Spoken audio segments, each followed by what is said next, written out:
کسی دور دراز شہر میں عمر اور ارشد دو سنگ تراش رہتے تھے۔ ایک دن دونوں کو شاہی فرمان ملا کہ شاہی محل میں مقابلہ سنگ تراشی کا اہتمام کیا گیا ہے اور اس مقابلے میں شرکت کے لیے ان دونوں کو بھی مدعو کیا گیا ہے۔ دونوں سنگ تراش مقابلے میں شرکت کے لیے بہت خوش اور پرجوش تھے اور مقابلے میں جانے کی تیاری کرنے لگے۔ عمر نے صبح اپنا سنگ تراشی کا سامان اور اوزار اپنی گدھا گاڑی میں لادے اور محل کی جانب سفر کا آغاز کیا۔ پہلے دن سفر کے اختتام پر اس نے سڑک کے ایک طرف اپنے لیے رات کے قیام کا بندوبست کیا تو اس کی نظر نزدیک ہی ایک چٹان پر پڑی، لہٰذا اس نے مقابلے کے لیے مشق کرنے کا سوچا اور اپنے اوزار لے کر چٹان پر کام شروع کیا اور کئی گھنٹے صرف کرنے کے بعد اس نے اپنے ملک کی شہزادی کا مجسمہ تراش لیا۔ مجسمہ مکمل ہونے کے بعد جب اس نے اپنی تخلیق کا جائزہ لیا تو احساس ہوا کہ باقی سب تو ٹھیک ہے لیکن اس مجسمے کے ہاتھ بہت لمبے اور بڑے بن گئے ہیں۔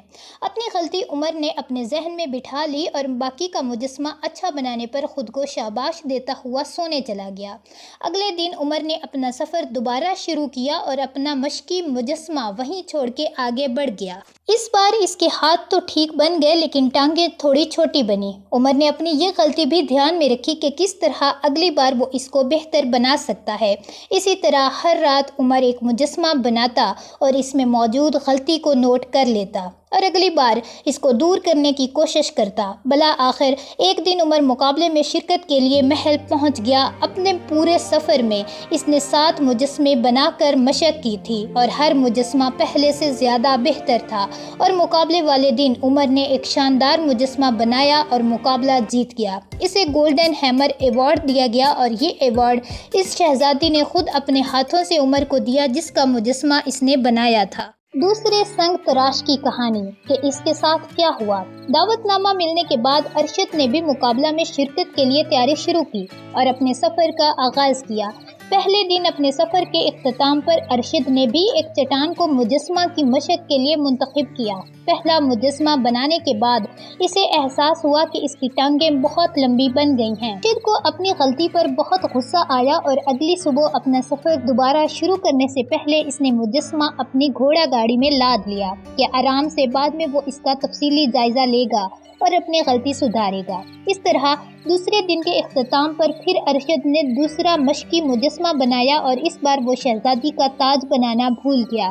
پھر اسے اتنی اہم بات بھول جانے پر خود پر خوب غصہ آیا اور اگلی صبح اس نے وہ مجسمہ بھی گاڑی میں لاد لیا کہ اپنی غلطی کو دیکھ کر اسے دور کرنے کی کوشش کرے گا۔ ہر رات ارشد یہی کرتا، وہ مجسمہ بناتا اور اپنی غلطی پر خود کو کوستا اور آگے بڑھنے سے پہلے مجسمے کو اٹھا کر اپنی گدھا گاڑی میں ڈال لیتا۔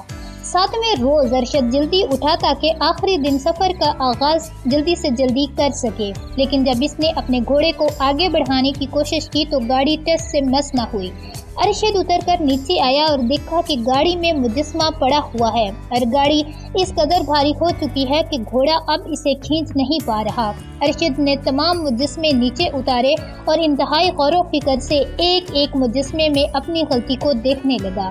اس کام میں وہ اتنا مگن ہو گیا کہ وقت پر محل نہیں پہنچ سکا اور مقابلے میں شرکت نہ کر سکا۔ اس چھوٹی سی کہانی میں ایک بہت بڑا سبق موجود ہے۔ اس کہانی میں مجسمے دراصل انسانی غلطی کی نشاندہی کر رہے ہیں۔ عمر اور ارشد دونوں نے غلطیاں کی لیکن فرق صرف ان غلطیوں پر رد عمل کا تھا۔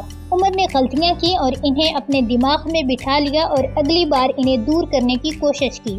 اپنے سفر کے دوران اس نے اپنی تمام غلطیوں پر غور کیا اور انہیں دور کرنے کی کوشش کی۔ اس طرح آہستہ آہستہ اس نے اپنی مہارت اور ذہانت کو بڑھایا اور بالآخر اپنا مقصد حاصل کر لیا۔ اس کے برعکس ارشد نے اپنی غلطیوں کو دوسرے انداز میں سمجھا۔ جب بھی اس نے غلطی کی اسے گاڑی میں لاد لیا کہ بعد میں درست کرے گا۔ نتیجہ یہ ہوا کہ گاڑی اس قدر بھاری ہو گئی کہ آگے چلنے کے قابل ہی نہ رہی۔ اپنی غلطیوں کے بوجھ کو ساتھ رکھنے کے نتیجے میں وہ اپنے مقصد تک نہیں پہنچ سکا۔ اس کی غلطیوں اور خطاؤں کے بوجھ نے اسے اپنے ہدف تک پہنچنے ہی نہیں دیا۔ اور اس سے ہمیں یہ سبق ملتا ہے کہ اپنی غلطیاں ساتھ لے کر چلنے سے ایک دن آپ بھی ارشد کی طرح کہیں رک جائیں گے اور کامیابی آپ کا انتظار کرتی رہ جائے گی۔ تو بہتر یہی ہے کہ اپنی غلطیاں وہیں چھوڑ دیں جہاں وہ سرزد ہوئی ہوں اس طرح آپ خود اپنی غلطیوں سے کچھ سیکھ بھی سکیں گے۔ سفر جاری رہے گا اور بالآخر آپ اپنی غلطیوں کی اصلاح کرتے ہوئے اپنی قابلیت اور مہارت میں اضافہ کرتے ہوئے اپنے ہدف تک پہنچ جائیں گے۔ Thank you for watching. Take care of yourself. اللہ حافظ۔